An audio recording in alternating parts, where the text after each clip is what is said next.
15 heures au Caire, l'heure du journal de la télévision égyptienne. Mesdames et messieurs, bonjour. On commence tout de suite le journal par les principaux titres de l'actualité.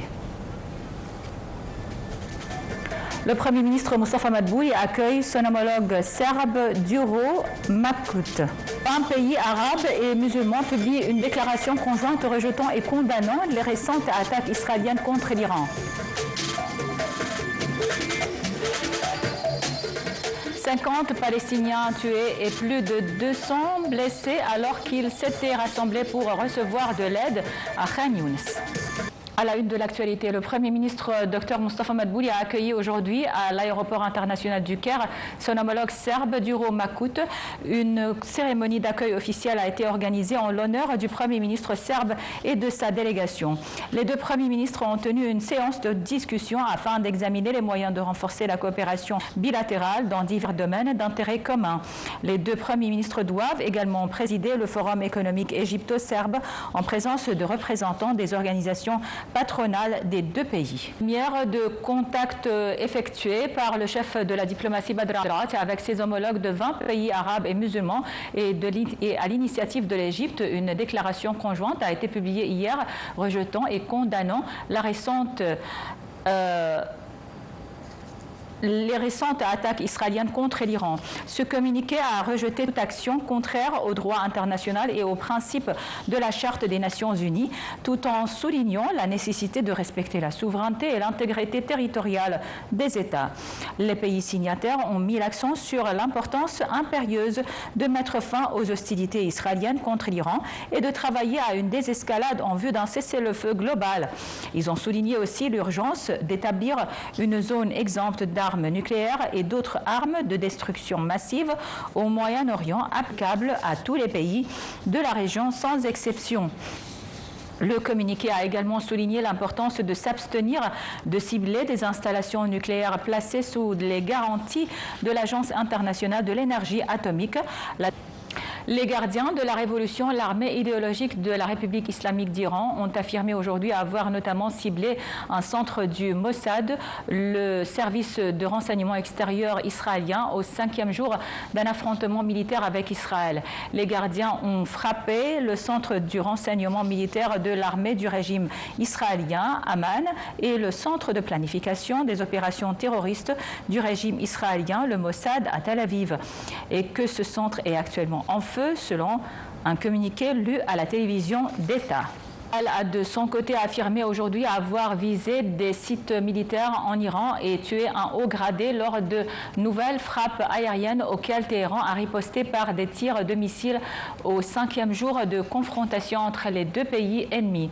L'armée israélienne a annoncé avoir tué un important commandant militaire iranien au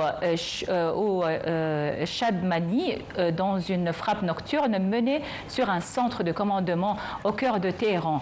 L'Iran a de son côté affirmé avoir détruit dans la nuit des cibles stratégiques à l'aide de drones à Tel Aviv et à Haïfa, la grande ville du nord d'Israël. En Iran, les frappes israéliennes ont fait au moins 224 morts et plus d'un millier de blessés, selon un bilan officiel établi dimanche. La télévision d'État a fait état aujourd'hui de 3 morts lors de frappes la veille sur son siège à Téhéran.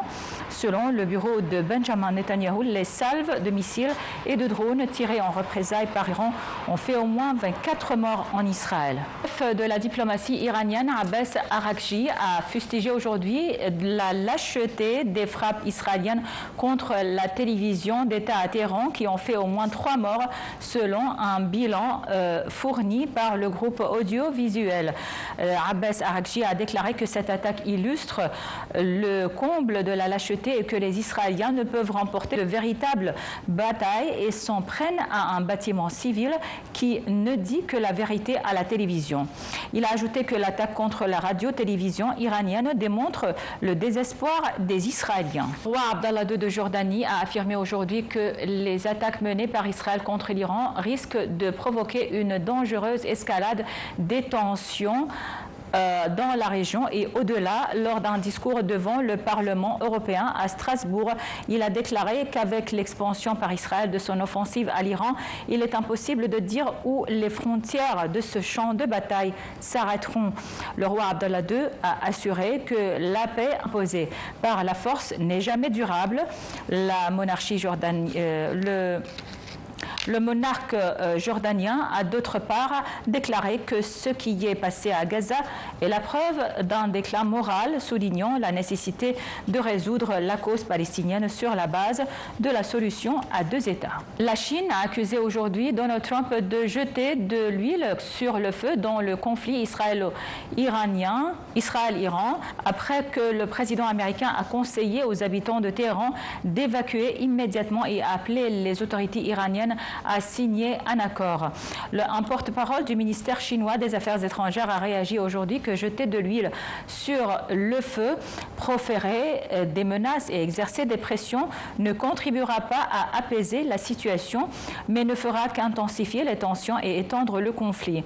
Il a souligné que la Chine appelle toutes les parties concernées, en particulier les pays exerçant une influence particulière sur Israël, à assumer leurs responsabilités et à prendre des mesures immédiates pour apaiser les tensions et empêcher le conflit de s'étendre et de se propager. Le président américain Donald Trump a dit aujourd'hui souhaiter une fin réelle au conflit entre l'Iran et Israël et pas un simple cessez-le-feu avant une réunion consacrée à ce sujet à la Maison-Blanche.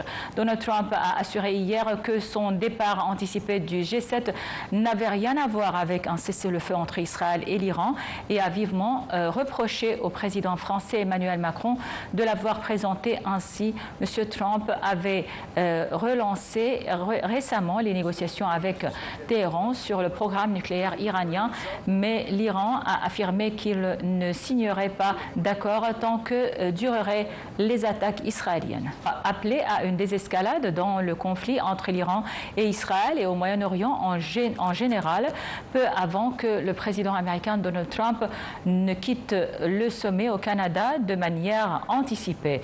Dans cette déclaration commune, ils ont appelé à protéger les civils tout en réaffirmant le droit d'Israël à se défendre. Les détails dans ce compte rendu. Les dirigeants du G7 réunis au Canada ont appelé à une désescalade dans le conflit entre l'Iran et Israël et au Moyen-Orient en affirmant le droit d'Israël à se défendre et ont appelé à protéger les civils dans une déclaration commune publiée hier. Selon eux, l'Iran est la principale source d'instabilité et de terrorisme dans la région, ajoutant avoir été clair sur le fait que l'Iran ne pourra jamais disposer d'une arme nucléaire. Les G7 ont demandé instamment que la résolution de la crise en Iran aboutisse à une désescalade plus vaste des hostilités au Moyen-Orient, y compris à un cessez-le-feu à Gaza, écrivent enfin les dirigeants du groupe. Sur le terrain, pour la 5e nuit consécutive, Israël et l'Iran échangent barrages et missiles et menaces guerrières, Téhéran annonçant des frappes sans interruption jusqu'à l'aube après une nouvelle vague d'attaques israéliennes. Le président américain Donald Trump avait assuré dans la journée qu'un accord allait être trouvé concernant le conflit entre l'Iran et Israël. Et enfin, l'impulsif dirigeant républicain a quitté en hélicoptère le sommet hier soir, un jour plus tôt qu'initialement prévu à cause de ce qui se passe au Moyen-Orient, selon sa porte-parole. Alors que les spéculations montaient sur une participation américaine active à l'offensive aérienne sans précédent d'Israël, la Maison-Blanche a redit que les forces américaines restaient dans une posture défensive au Moyen-Orient. Passons au territoire palestinien occupé où la défense civile de la bande de Gaza a affirmé aujourd'hui que les forces israéliennes avaient tué au moins 50 personnes et plus de 200 blessés qui s'étaient rassemblés près d'un centre de distribution d'aide dans le sud, révisant à la hausse un précédent bilan. Le territoire palestinien est ravagé par plus de 20 mois d'agression menée par Israël contre la bande de Gaza et la situation continue de se détériorer sur le terrain.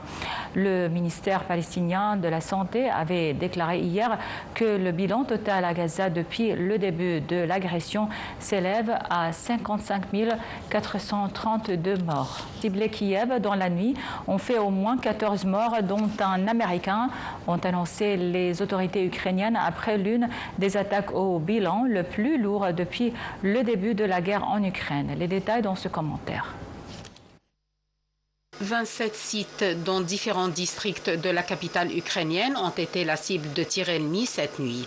Parmi eux se trouvent des immeubles résidentiels, des établissements éducatifs et des infrastructures critiques, a déclaré le ministre de l'Intérieur ukrainien. Le bilan des morts a été porté à 14. 44 personnes ont été blessées à Kiev et 6 autres ont été blessées à Odessa.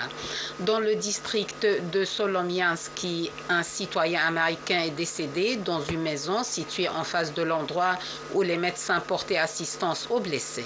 Les autorités russes ont de leur côté annoncé des restrictions temporaires de vol sur les 4 aéroports de Moscou. Ces frappes interviennent alors que les récents pourparlers de paix entre Moscou et Kiev sont bloqués, les deux camps campant sur leur position très éloignée. Moscou a rejeté la trêve inconditionnelle voulue par Kiev et les Européens, tandis que l'Ukraine a qualifié d'ultimatum le monde russe. Lundi, Vladimir Poutine avait dit espérer, avec son homologue américain Donald Trump, de l'achat par Kiev de matériel militaire à Washington en marge du G7 au Canada.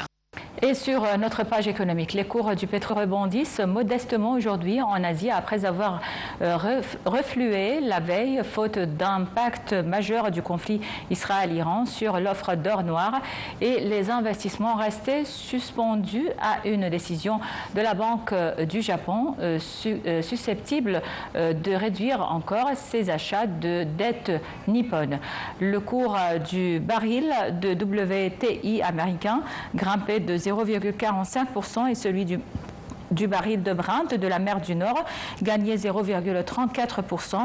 Les prix de l'or noir, après avoir flambé en fin de semaine dernière à la suite des premières frappes d'Israël contre l'Iran. Un mot de sport à la fin du journal. Les clubs arabes participant à la Coupe du Monde des clubs 2025 cherchent leur première victoire dans cette édition. Al Ahly a fait un match nul 0-0 face à l'Inter Miami dans une rencontre fermée et les occasions ont été rares. De son côté, l'Espérance de Tunis s'est inclinée face au Flamengo brésilien sur le score de 2-0. Un choc. Al-Hilal affrontera le géant espagnol Real Madrid. Le Wydad de Casablanca défiera, lui, Manchester City, champion d'Europe en titre. Voilà donc, c'était tout pour le journal. Merci pour votre attention et passez d'excellents moments sur la télévision égyptienne.